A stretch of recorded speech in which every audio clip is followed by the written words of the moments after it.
आठराखीन मालिकेच्या आजच्या भागामध्ये आपण पाहणार आहोत की इकडे आता साखरपुड्याचा प्रोग्राम कोणत्याही क्षणी सुरू होणार असतो आणि त्याच वेळेला प्राजक्ता मात्र रूममध्ये असते आणि इकडे असणाऱ्या भाग्याची जी ब्लाऊजची नॉट असते ती आधी सोडून ठेवलेली असते इथे असणाऱ्या या तृप्तीने मुद्दामून हा सगळा गेम केलेला असतो, कारण तिला ना प्राजक्ताला बाहेर बोलवायचं होतं आणि यासाठी तिने हा डाव रचलेला असतो.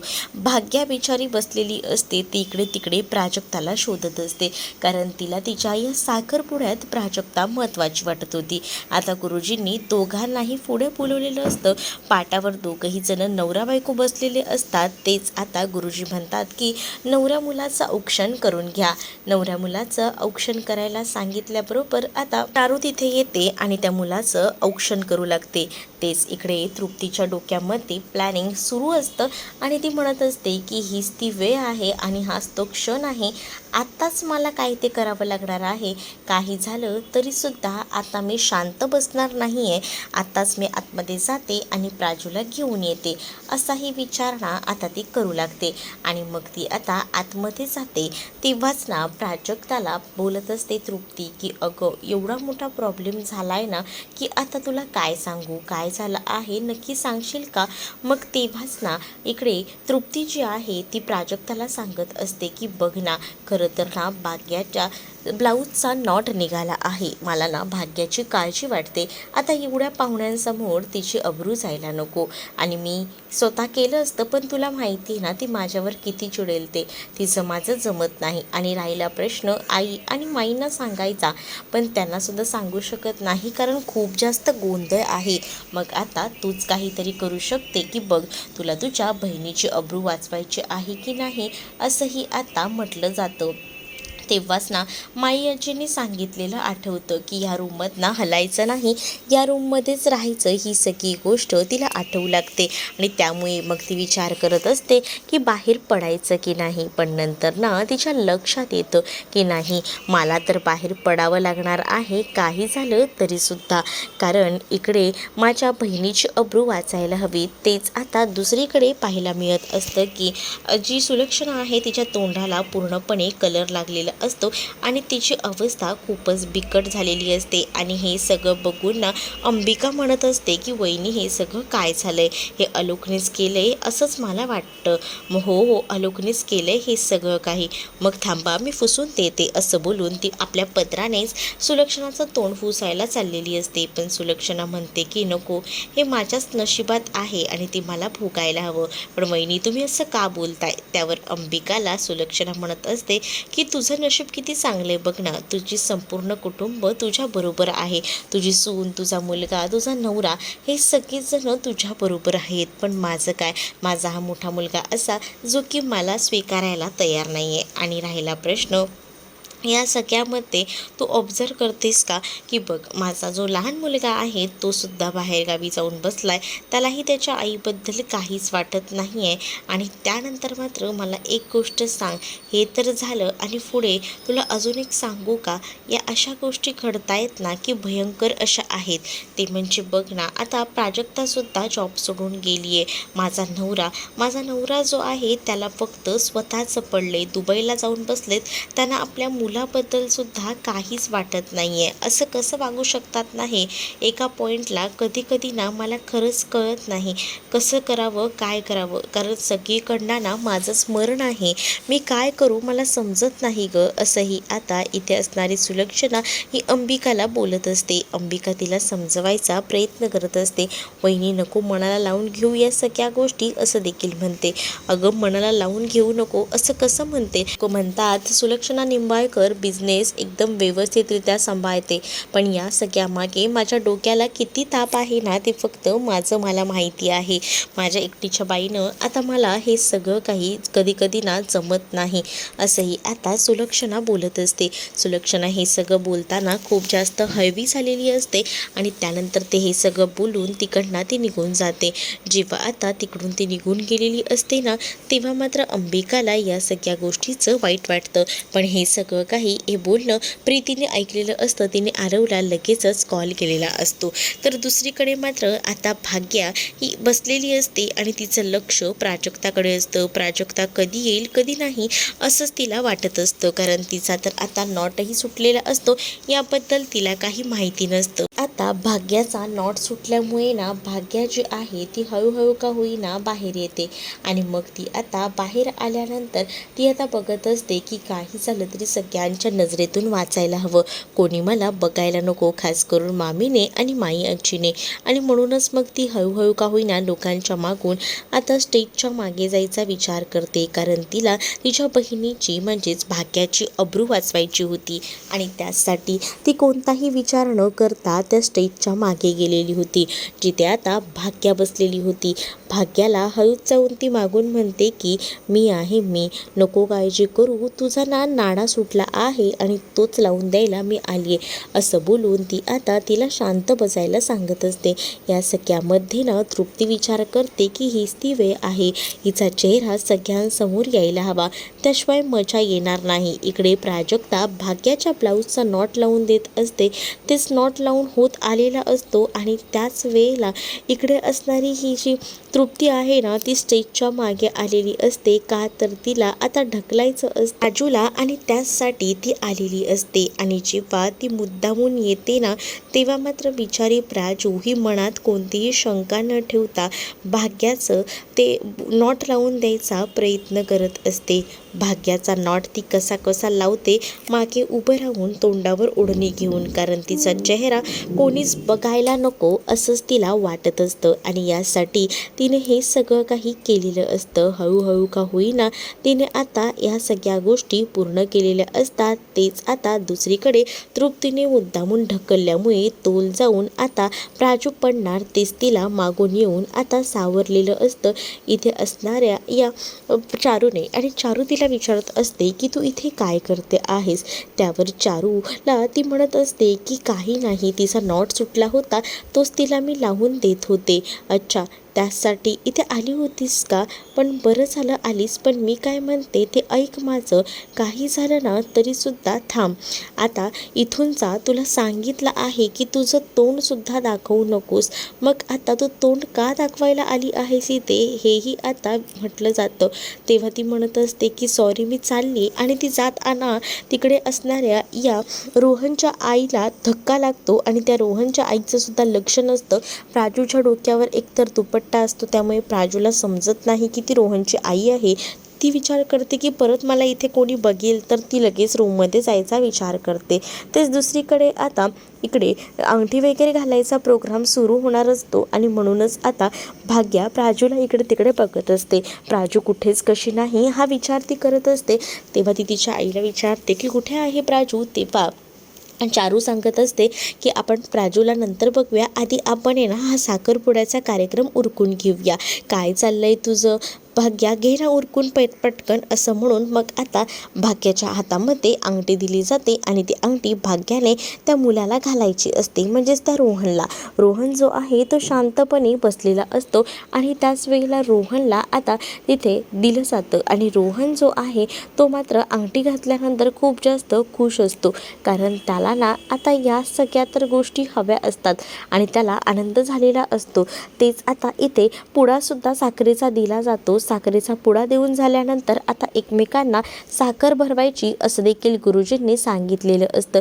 गुरुजी जेव्हा हे सगळं काही सांगतात तेव्हा गुरुजींचं बोलणं जे आहे ते आता ऐकावंच लागणार असतं आणि गुरुजींचं जेव्हा बोलणं ऐकलं जातं तेव्हा आता इकडे मामा जे आहेत ते साखरपुडा पूर्णपणे संपन्न झाल्यानंतर भाग्याला सांगायला येतात की बघ भाग्या, आता तुझा साखरपुडा झालाय, इथून जे काही आहे ना ते सगळं काही आता नवऱ्यासाठी करायचं. नवरा हाच तुझ्यासाठी महत्त्वाचा असेल, लक्षात ठेव, असं देखील आता म्हणून ना तिला आता समजावलं जात असतं. आणि तेव्हाच ती म्हणत असते की हो. मग आता कौस्तुभ म्हणतो की फोटो तर होऊन जाऊ दे. मग आता त्या दोघांचेही फोटोज काढले जातात. तेवढ्यातच रोहनचा फोन वाजतो. रोहनच्या फोनवर फोन आल्यामुळे रोहन लगेचच कॉल रिसीव करायला बाजूला आता निघून जातो. तेच आता रोहनला या साखरपुड्याशी काही घेणं देणं नव्हतं. त्याला आता काही झालं तरीसुद्धा मुद्दामून हे सगळं काही करायचं होतं. रोहन बाजूला फोनवर गेल्यानंतर दुसरीकडे आता सगुणाला सगळं पॅकिंग वगैरे करायला सांगितलं जातं. सगुणाला आता पॅकिंग करायला सांगितल्यानंतर सगुणा सगळ्या गोष्टी पॅक करत असते. तेच दुसरीकडे प्रीती आता मुलांच्या मागे लागलेली असते. प्रीती आता मुलांना सांगत असते की चला पटकन खाऊन घ्या, पण मुलं काही केल्या ऐकत नसतात. मुलं म्हणत असतात की आम्हाला नकोय, आम्हाला आमची टीचर हवी आहे, प्राजक्ता टीचर. प्राजक्तासाठी मुलांचा खूप जास्त असा हट्ट सुरू असतो.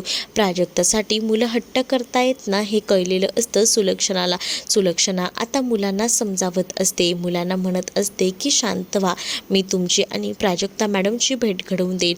पण आता प्राजक्ताचं नाव काढल्यामुळे प्रीतीला राग येतो. प्रीती आता चिडूनच त्या मुलांना म्हणत असते की तुम्हाला काय गरज पडली त्या प्राजक्ताचं नाव घ्यायची, तोंड बंद करा, असं देखील आता तिनं म्हटलेलं असतं. आणि जेव्हा हे सगळं काही ती बोलते ना तेव्हा मात्र आता हळूहळू का होईना इकडे सुलक्षणा प्रीतीवर भडकलेली असते. मुलांवर आवाज चढवायची ही कोणती पद्धत आहे? मुलांना चांगल्या भाषेतही समजावून सांगता येतं प्रीती. आता तेव्हाच ना मुलांचा हट्ट असतो की प्राजक्ता मॅडमकडे जायचं आहे किंवा प्राजक्ता मॅडमला तुम्ही इथे बोलवा. तेव्हा सुलक्षणा म्हणते की मुलांनो तुम्ही काळजी करू नका, तुमच्या प्राजक्ता मॅडम तुम्हाला परत शिकवायला येतील. मग तर झालं, मी आजच त्यांच्याशी बोलून येते, मग तुम्ही प्राजक्ता मॅडमना उद्यापासून भेटू शकता, असं समर आणि समायराला इकडे असणारी ही सुलक्षणा जी आहे ती सांगते. तेच भाग्या नाराज झालेली असते. प्राजक्ता भाग्याच्या बाजूला जाऊन बसते. प्राजक्ता भाग्याच्या हातातील ती अंगठी पाहते आणि मुद्दामून तिचं कौतुक करत म्हणत असते की रिंग खरंच खूप छान आहे. तेव्हा प्राजक्तावर भाग्या चिडते आणि आता तुला माझ्या रिंगबद्दल पडलं आहे का? मला तुझ्याशी बोलायचं नाही, माझी रिंगसुद्धा बघू नको, असं ती आता म्हणत असते. आणि मग तिच्या हातात ना हात काढून घ्यायचा प्रयत्न करते. तेच आता दुसरीकडे भाग्या आतमध्ये आलेली असते. तर कौस्तुभ तिला मुद्दामून छेडत असतो आणि कौस्तुभ तिला आता म्हणत असतो की एका मुलीची तर बाबा आता मजाच आहे, काय बोलावं काही समजत नाही. काल तर तिच्या नवऱ्यानेच म्हणजे रोहनने नवीन गाडी आणली होती, मग आता एवढं सगळं नवनवीन येतंय म्हटल्यावर आता काही बघायला नको, मग आता दुसऱ्यांच्याच गाड्या बघत बसणार आहे का? असं मात्र इथे असणारी ही जी तृप्ती आहे ती कौस्तुभला बोलत असते. तृप्ती कौस्तुभला जेव्हा ही सगळं काही बोलते ना तेव्हा मात्र आता कौस्तुभ म्हणत असतो की जा तृप्ती, जे सांगितले ना ते कर, हा ग्लास आतमध्ये नेऊन ठेव, नंतर बघूया तुला काय द्यायचं आणि काय नाही ते, असं बोलून तो तिला आतमध्ये जायला सांगतो कप ठेवण्यासाठी. तेच इकडे भाग्या चिडलेली असते. तर तेवढ्यातच मामी किचनमधून बाहेर येतात आणि मामी आता प्राजक्ताला सांगत असतात की जा पहिल्यांदा जा आणि एक काम कर, गुरुजींना जाऊन पेढे देऊन ये, कारण गुरुजींमुळेच आज आपण इथपर्यंत आलेलो आहोत, कारण गुरुजींमुळेच एवढं चांगलं स्थळ मिळालेलं आहे, त्यामुळे गुरुजींचे आभार मानणे तर बनतंच.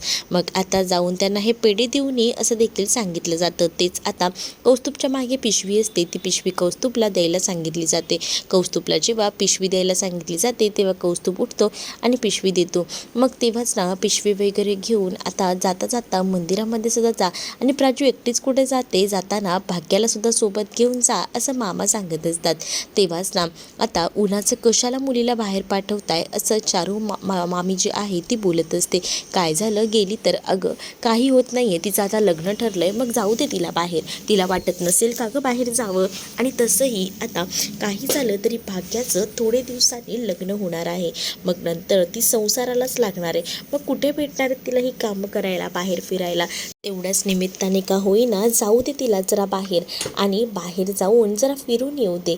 इकडे माई म्हणत असतात पण कशाला, एकतर तिचं लग्न ठरलंय, काही दिवसातच लग्न आहे, त्यातच तिच्या चेहऱ्याला रंग उडून जाईल, म्हणजेच आधीच ती सावळी आहे आणि अजूनच तिचा चेहऱ्याचा रंग बदलेल, कशाला. मग तेव्हा तुम्हाला कळतंय का हो, त्याचं लग्न ठरलेलं आहे, जाऊ दे तिला जरा बाहेर, जेव्हा ती बाहेर जाईल मोकळ्या हवेत फिरेल तेव्हा बरं वाटेल.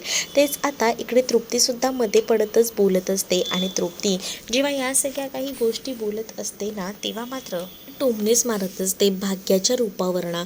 मग आता भाग्या बसलेली असते पण मामाने तिला बाहेर जायची परवानगी दिलेली असते. त्यामुळे आता ती प्राजूसोबत बाहेर जाणार असते, पण त्या दोघीही जणी एकमेकींशी बोलत नसतात. खरं तर भाग्यानेच प्राजूसोबत अबूला धरलेला असतो, का तर तिच्या साखरपुड्याला ती हजर नव्हती म्हणूनच तिने तिच्यासोबत अबूला धरायचं ठरवलेलं होतं. इकडे आता तयारी तर सगळी झालेली असते. तेच मामीसुद्धा किचनमध्ये जाते. तोपर्यंत स्कूटीची चावी वगैरे घेऊन भाग्या बाहेर जाते. इकडे आता भाजी वगैरे निवडून झालेली असते, म्हणून भाजी फोडणीला घालायची असते. म्हणून चारू माईआजीच्या समोरची भाजी साफ केलेली असते ती सुद्धा किचनमध्ये घेऊन जाते.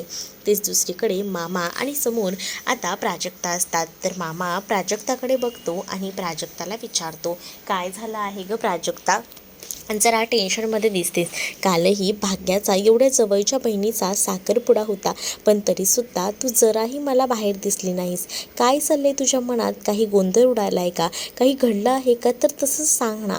मग तेव्हाच ना ती आता मामाकडे पाहते आणि मामाला म्हणते की तू समजतोस तसं काही नाही आहे मामा, नको विचार करूस कसलाही. तेच आता मामाने खिशातून पैसे काढून दिलेले असतात आणि ते आता प्राजक्तासमोर धरलेले असतात. प्राजक्ताला मामा सांगत असतो की हे पैसे तू ठेवून घे. तसंही आता सध्या खर्च खूप आहे, सूर्यवंशींकडे सुद्धा कामाला जातेस, त्यामुळे पैसे ठेवून घे. त्यामुळे आता काही झालं तरी प्राजक्ता ते पैसे ठेवून घेते. तिच्याकडे दुसरा पर्याय नसतो, नाही तर मामाला संशय येईल आपला जॉब गेला येते. म्हणूनच मग आता ती मामाकडनं ते पैसे घेते आणि स्वतःकडे ठेवते. तेच आता दुसरीकडे मामाला थोडीशी काळजी वाटत असते प्राजक्ताची, कारण प्राजक्ताचं एकंदर वागणं हे मामाला वेगळं वाटत होतं. नेहमीची प्राजक्ता आणि आजची प्राजक्ता यामुळे मामाला जमीन आसमानचा फरक वाटत होता. पण मामाने विचारायचा प्रयत्नही केला होता. तेच आता इथे सुलक्षणा जी आहे ती मुलांसोबत असते आणि त्या मुलांना म्हणत असते की काय मग मुलांनो, तुम्हाला काय वाटतं? तुमची प्राजक्ता टीचर येईल ना? चला मग आपण प्राजक्ता टीचरला आणायला आपणच जाऊया. तुम्ही येणार का माझ्यासोबत? त्यावर मुलं खूप जास्त खुश होतात, कारण त्यांना प्राजक्ताबरोबर वेळ घालवायला खूप जास्त आवडत होता आणि प्राजक्ताची शिकवत होती ते त्यांच्यासाठी खूप चांगलं होतं. म्हणून ती मुलंसुद्धा आता प्राजक्ताकडे यायला तयार होतात. तेच इथे अंबिका ही आता सुलक्षणाला म्हणत असते, प्राजक्ताने ते नोकरी सोडली, तुम्ही म्हणताय आता प्राजक्ताकडे जायचं आणि प्राजक्ताला म्हणवायचं, पण खरंच ती तुमच्यासोबत येईल का? असंही आता अंबिका सुलक्षणाला म्हणत असते. सुलक्षणा म्हणते की मी तर माझ्या बाजूने प्रयत्न करणार आहेत, मी वाटेल तर तिची माफीसुद्धा मागणार आहे, पण तिला घरी घेऊन येईनच, असंही आता सुलक्षणा जी आहे ती आता म्हणू लागते. सुलक्षणा जेव्हा या सगळ्या काही गोष्टी बोलते तेव्हा मात्र आता अंबिका तिला धीर देत असते. तर इकडे प्रीतीने हे सगळं बोलणं ऐकलेलं असतं. प्रीतीला राग येत असतो, कारण आता सुलक्षणा मुलांना घेऊन प्राजक्ताकडे जाणार होती. प्रीतीला त्याच गोष्टीचा राग येत असतो. इकडे भाग्या जी आहे ती मात्र स्कूटी चालू करत असते. तीच प्राजक्ता येते आणि प्राजक्ता हळूच येऊन पुढे तिच्याकडे बघत असते. तर भाग्या तिला म्हणत असते की माझं काही राग गेलेला नाही आहे, सहज फिरायला यायचं म्हणून मी घरातनं बाहेर पडलेली आहे. तुला असं वाटत असेल की माझा राग गेला आहे, तर तसं नाही आहे. तर आता भाग्या ही सारखीच ना गाडी स्टार्ट करत असते. तेच आता काय झाले, अजूनही तू माझ्यावर चिडलीस का? असं प्राजू विचारते. त्यावर भाग्या म्हणते मला बोलायचं नाही आहे, बस गाडीवर. मग भाग्याला प्राजूही सांगते की जाऊ दे, मग मलाही यायचं नाही आहे, तूच जा आणि तूच पेढे देऊन ये, आणि असं बोलून ती जात असते. तेच प्राजक्ता मागून येऊन गाडी थांबवते आणि प्राजक्ता आता भाग्याला म्हणत असते की चल आता येतेस का? गाडीचं पेट्रोल संपतंय, भाग्याने प्राजक्ताला सांगितलेलं असतं. मग काय प्राजक्ताला नाईलाज असतं का होईना गाडीच्या मागे बसावं लागतं. मग प्राजक्ता आणि भाग्या या दोघीही जणी ह्यांचं जे काही अबोला आहे ते सोडून दोघीही आता जायला निघतात. तेच पुढील भागामध्ये आपल्याला पाहायला मिळत असतं की इकडे आता भाग्या आणि प्राजक्ता एका बसस्टॉपवर थांबलेले असतात. तर तिथे काही मुलं असतात. त्या मुलांनी दोघींची छेड काढलेली असते आणि जशी ती छेड काढते ना तसं ती आता त्या मुलांच्या कानाखाली वाजवायला जाते आणि हे सगळं काही भाग्या करत असते. भाग्या आता म्हणत असते की कोणीतरी यायला हवं लवकर मोठ्या माणसाने, जेणेकरून मला प्राजक्ताला सुद्धा वाचवायला येईल, असाही विचार ना आता ती करत असते. तेच तिकडनं आता एक नवीन एंट्री झाली आहे ती म्हणजे इथे असणाऱ्या सुलक्षणाच्या छोट्या मुलाची, आणि तो आहे अक्षय कुलकर्णी. आणि त्याची एंट्री झाल्यामुळे आता मालिका एका वेगळ्या वळणावर पोचणार आहे. ते सुलक्षणा घरी आलेली असते म्हणून चारू आता इकडे असणाऱ्या या प्राजक्ताला सांगत असते की त्या घरापर्यंत आल्या जॉबसाठी, त्यामुळे त्यांना नाही बोलू नको, त्यांच्याबरोबर जा. मग तेव्हाच ना सुलक्षणा माफी वगैरे मागते आणि प्लीज माझ्यासाठी का होईना पुन्हा एकदा कामाला ये असं देखील आता म्हटलेलं असतं. तर तुम्हाला भाग कसा वाटला कमेंटमध्ये मला नक्कीच सांगा, आणि अशाच नवनवीन भागांसाठी आपल्या चॅनलला सबस्क्राईब नक्कीच करा. चला तर मग भेटूया पुढच्या भागामध्ये. तोपर्यंत टाटा बाय.